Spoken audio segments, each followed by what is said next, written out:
शुरुआत एक ऐसे सवाल से करते हैं जो शायद हम सब कभी ना कभी खुद से पूछते हैं। क्या हमारी सोच में वाकई इतनी ताकत है कि वो हमारी हकीकत को बदल सके? आज हमारे सामने नॉर्मन विंसेंट पील की किताब the miracle of positive thought and faith का हिंदी सारांश है, और हमारा मकसद सिर्फ इसके मुख्य विचारों को जानना नहीं है, बल्कि ये समझना है कि ये काम कैसे करते हैं। किताब का दावा बहुत बड़ा है। ये कि आप क्या बन सकते हैं वो उतना जरूरी नहीं है जितना ये कि आप क्या मानते हैं कि आप बन सकते हैं। बिल्कुल। और यही यही इस पूरी चर्चा की आत्मा है। ये सिर्फ अच्छा सोचो अच्छा होगा वाली बात नहीं है। ये उस मानसिक मशीनरी को समझने की कोशिश है जिसे हम सब इस्तेमाल तो करते हैं, पर शायद पूरी तरह समझते नहीं। किताब का तर्क है कि जब हमारा मन शांत होता है, आत्मविश्वास से भरा होता है और भविष्य को लेकर उम्मीद रखता है, तब हम अपनी एक अंदरूनी शक्ति को एक तरह से जगा देते हैं। आज हम इसी शक्ति के कह सकते हैं कि विज्ञान और मनोविज्ञान को खंगालने की कोशिश करेंगे। तो चलिए इस विचार की परतों को खोलते हैं और देखते हैं कि सकारात्मक सोच की इस इमारत की नींव आखिर रखी कैसे जाती है। किताब का जो सबसे पहला और शायद सबसे बुनियादी पत्थर है वो है खुद पर विश्वास। लेखक की एक लाइन है जो बहुत सीधी है पर सोचने पर मजबूर करती है। अगर आप खुद पर भरोसा नहीं करेंगे तो दुनिया में कोई भी आपकी मदद नहीं कर सकता।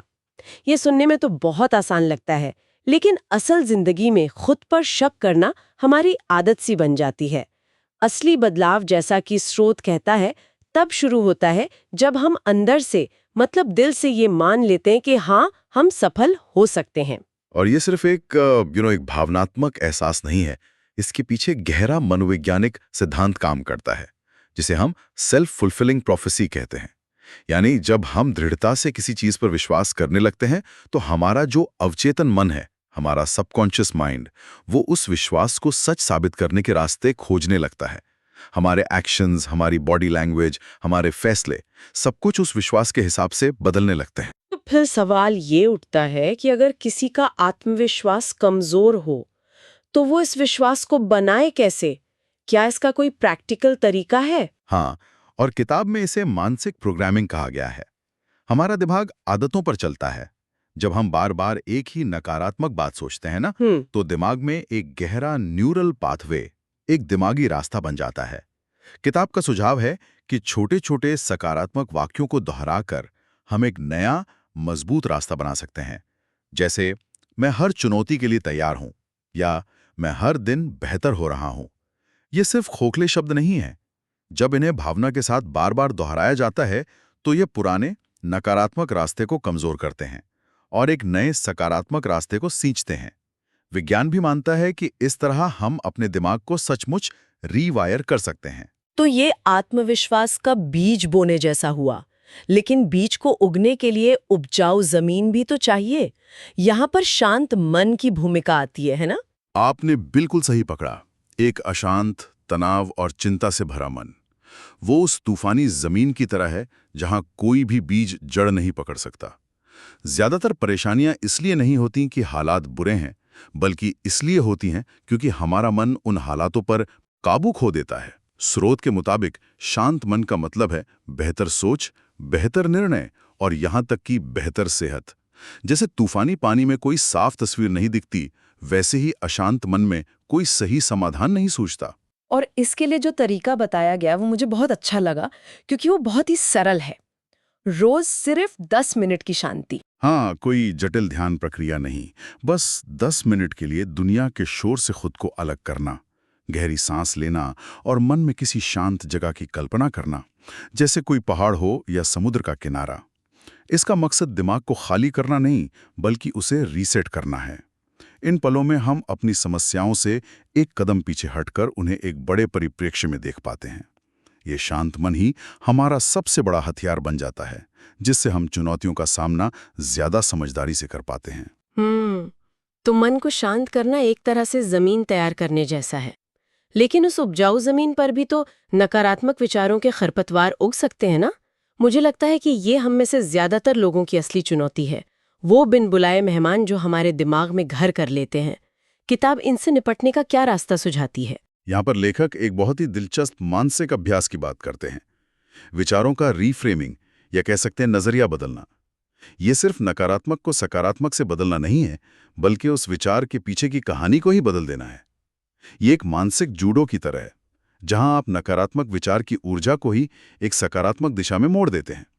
ये सुनने में बहुत शक्तिशाली लग रहा है। क्या आप इसका कोई उदाहरण दे सकते हैं? ये असल में काम कैसे करता है? जरूर। मान लीजिए आपके दिमाग में विचार आता है, मैं ये काम नहीं कर पाऊंगा, ये बहुत मुश्किल है। अब इसे सीधे सीधे मैं ये कर सकता हूं से बदलने पर शायद आपका मन यकीन ना करे। रीफ्रेमिंग का मतलब है सवाल पूछना। आप सोचें, अच्छा, इस काम को करने के लिए मुझे क्या सीखना होगा, या इसका पहला छोटा कदम क्या हो सकता है। देखिए, आपने कैसे विचार को समस्या से हटाकर समाधान की तरफ मोड़ दिया। मैं कमजोर हूं सोचने के बजाय आप सोच सकते हैं, ये मेरी कमजोरी नहीं बल्कि एक ऐसा एरिया है जहां मुझे अभी और सीखना है। ये नजरिए का एक छोटा सा बदलाव है, पर इसका असर बहुत गहरा होता है। यानी समस्याओं को नजरअंदाज नहीं करना है, बल्कि उन्हें एक पहेली की तरह देखना है जिसे सुलझाया जा सकता है। बिल्कुल। और यहीं पर एक और गहरा विचार जुड़ता है, समस्याओं को अवसर की तरह देखना। किताब का तर्क है कि मुश्किलें हमें तोड़ने के लिए नहीं, बल्कि हमें सिखाने के लिए आती हैं। असफलताएं हमें बताती हैं कि क्या काम नहीं करता, और संघर्ष हमारी छिपी हुई क्षमता को बाहर लाता है। किताब में एक बहुत सुंदर पंक्ति है, हर तूफान के बाद सबसे सुंदर सूरज निकलता है। यह हमें याद दिलाता है कि हर चुनौती में विकास का एक मौका छिपा है। जब हम समस्याओं को दुश्मन की जगह एक शिक्षक की तरह देखते हैं, तो हम उनसे डरना बंद कर देते हैं और सीखना शुरू कर देते हैं। ये सब एक मजबूत मानसिक नींव बनाने जैसा है। अब एक ऐसे विचार पर आते हैं जिसे किताब में बहुत महत्व दिया गया है, आस्था या फेथ। यहाँ आस्था का मतलब सिर्फ पूजा पाठ तक ही सीमित नहीं है ना? बल्कि ये उससे कई ज्यादा बड़ी बात है। हाँ, किताब में आस्था को एक मल्टी डायमेंशनल शक्ति के रूप में दिखाया गया है। इसकी 3 परतें हैं। पहली परत है खुद पर आस्था। ये वही आत्मविश्वास है जिसकी हमने बात की। दूसरी परत है अपने लक्ष्य पर आस्था। ये विश्वास कि आप जो कर रहे हैं वो सार्थक है और हासिल किया जा सकता है। और तीसरी परत है किसी बड़ी शक्ति पर आस्था। आप उसे ईश्वर कहें, ब्रह्मांड कहें या प्रकृति। ये भरोसा कि आप अकेले नहीं हैं और एक बड़ी शक्ति आपके साथ है, मुश्किल समय में बहुत बड़ा सहारा बनता है। जब ये तीनों आस्थाएं एक साथ मिलती हैं, तो इंसान के अंदर एक असीम साहस पैदा होता है। और इसी आस्था से जुड़ा एक और नाजुक लेकिन बहुत जरूरी विचार है आत्म प्रेम या सेल्फ लव। लेकिन खुद से प्यार करने का ये विचार आज के दौर में थोड़ा कंफ्यूजिंग हो सकता है।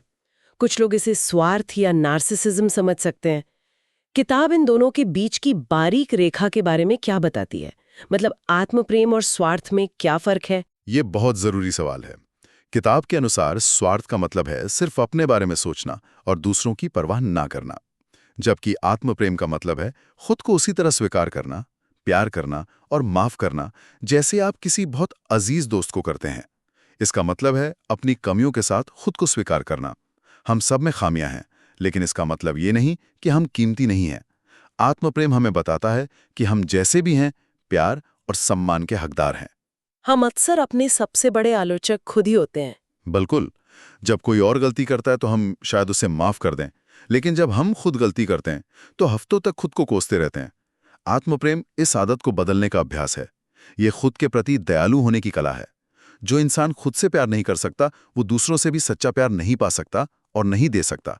ये आत्मविश्वास की नींव को और भी मजबूत करता है, क्योंकि जब आप जानते हैं कि आप अपनी नजरों में कीमती हैं, तो दूसरों की आलोचना का आप पर कम असर होता है।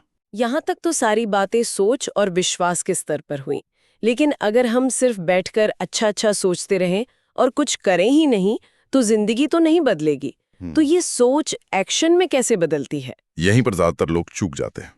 वे सोचते हैं कि सिर्फ सोचने से चमत्कार होगा। किताब इस पर बहुत साफ है। ये सोच, विश्वास और एक्शन का एक ट्रायंगल है। तीनों एक साथ काम करते हैं।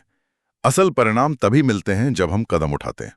हाँ, किताब में इसके लिए 3 कदमों का एक मॉडल दिया गया है जो एक पूरी चेन की तरह काम करता है। पहला, सकारात्मक सोचो। दूसरा, उस सोच पर पूरी तरह भरोसा रखो यानी आस्था रखो। और तीसरा, जो सबसे अहम है, आत्मविश्वास के साथ एक्शन लो। जब ये तीनों चीजें मिलती हैं, तभी असल जिंदगी में, चाहे वो नौकरी हो, रिश्ते हो या सेहत, सुधार दिखता है। सोच ईंधन है, विश्वास इंजन है, और एक्शन वो सड़क है जिस पर गाड़ी चलती है। ये सोच, विश्वास, एक्शन का मॉडल सुनने में सीधा लगता है, पर असल में ज्यादातर लोग एक्शन वाले हिस्से में आकर रुक जाते हैं। इसे एक्शन पैरालिसिस भी कहते हैं। सब पता है, पर पहला कदम उठाने से डर लगता है। किताब क्या इस पर कोई रोशनी डालती है कि इस डर को कैसे दूर किया जाए? हाँ, बिल्कुल। इसके लिए किताब कल्पना की शक्ति यानी विजुअलाइजेशन पर जोर देती है। एक्शन लेने से पहले अपने मन में खुद को सफलतापूर्वक वो काम करते हुए देखें, उस सफलता को महसूस करें। ये तकनीक एथलीट से लेकर बड़े बड़े सीईओ तक इस्तेमाल करते हैं। ये हमारे दिमाग को सफलता के लिए पहले से तैयार कर देती है, जिससे पहला कदम उठाना आसान हो जाता है। दूसरा तरीका है छोटे छोटे कदम उठाना। एक ही बार में पहाड़ चढ़ने की कोशिश करने की बजाय रोज बस कुछ कदम चलने पर ध्यान देना। इससे डर कम होता है और एक गति बनती है। और यही सिद्धांत हमारे रिश्तों पर भी तो लागू होता है। नकारात्मक सोच रिश्तों में जहर घोल देती है। अगर हम किसी के बारे में पहले से ही बुरा सोचने लगें तो हमारा व्यवहार भी वैसा ही हो जाता है और रिश्ता बिगड़ने लगता है। ये बात तो सही है, लेकिन क्या सिर्फ सकारात्मक सोचने से बिगड़े हुए रिश्ते ठीक हो सकते हैं? कभी-कभी समस्या गहरी होती है और सिर्फ नजरिया बदलने से काम नहीं चलता। क्या लेखक व्यवहारिकता और सकारात्मक सोच के बीच संतुलन बनाने की बात करते हैं? बहुत अच्छा सवाल है। किताब ये नहीं कहती कि आप किसी जहरीले रिश्ते में सिर्फ अच्छा सोचकर खुश रहें। ये कहती है कि आप अपनी तरफ से सकारात्मकता का बीज बोएं। इसके लिए कुछ सुझाव दिए गए हैं। लोगों की अच्छाइयों पर ध्यान केंद्रित करना, क्योंकि हर किसी में कुछ ना कुछ अच्छा होता है। उनकी सच्ची तारीफ करना। माफ करना, इसलिए नहीं कि वो इसके हकदार हैं, बल्कि इसलिए क्योंकि मन में बोझ लेकर घूमना खुद को सजा देने जैसा है। और अपराध बोध को छोड़ना। जब हम ये सब करते हैं तो हम अंदर से हल्के और खुश महसूस करते हैं। हो सकता है इससे सामने वाला भी बदल जाए, और अगर नहीं भी बदलता तो कम से कम हम उस रिश्ते के नकारात्मक असर से खुद को बचा लेते हैं। तो कुल मिलाकर जब सोच, विश्वास और भावनाएं एक सकारात्मक दिशा में काम करने लगती हैं, तो जिसे लेखक चमत्कार कहते हैं, वो होने लगते हैं। ये कोई अलौकिक चमत्कार नहीं, बल्कि हमारी जिंदगी में होने वाले वास्तविक और तार्किक बदलाव हैं। हाँ, अवसर वहां दिखने लगते हैं जहां पहले सिर्फ मुश्किलें दिखती थीं। आत्मविश्वास इतना बढ़ जाता है कि हम वो काम भी करने की हिम्मत जुटा पाते हैं जिनसे पहले डर लगता था। लोग भी हमारी तरफ आकर्षित होते हैं, क्योंकि सकारात्मक ऊर्जा वो संक्रामक होती है। यहाँ तक कि सेहत सुधरने लगती है, क्योंकि मन का सीधा असर तन पर पड़ता है। और इन सबके ऊपर जीवन में एक गहरी शांति का अनुभव होता है। किताब का जो अंतिम संदेश है वो बहुत शक्तिशाली लगता है। अगर आप सकारात्मक सोच विकसित कर लेते हैं तो आप अपनी तकदीर बदल सकते हैं। और ये समझना जरूरी है कि ये कोई जादू की छड़ी नहीं है, बल्कि एक रोज की प्रैक्टिस है, एक कौशल है जिसे समय के साथ विकसित किया जाता है। जैसे एक छोटा सा बीज धीरे धीरे एक बड़ा पेड़ बन जाता है, वैसे ही सकारात्मक विचारों के छोटे छोटे बीज रोज सींचने पर हमारी पूरी जिंदगी को बदल सकते हैं। ये एक धीमी लेकिन निश्चित प्रक्रिया है। बिल्कुल, जैसा कि स्रोत के अंत में कहा गया है, हमारे विचार ही हमारी दुनिया बनाते हैं।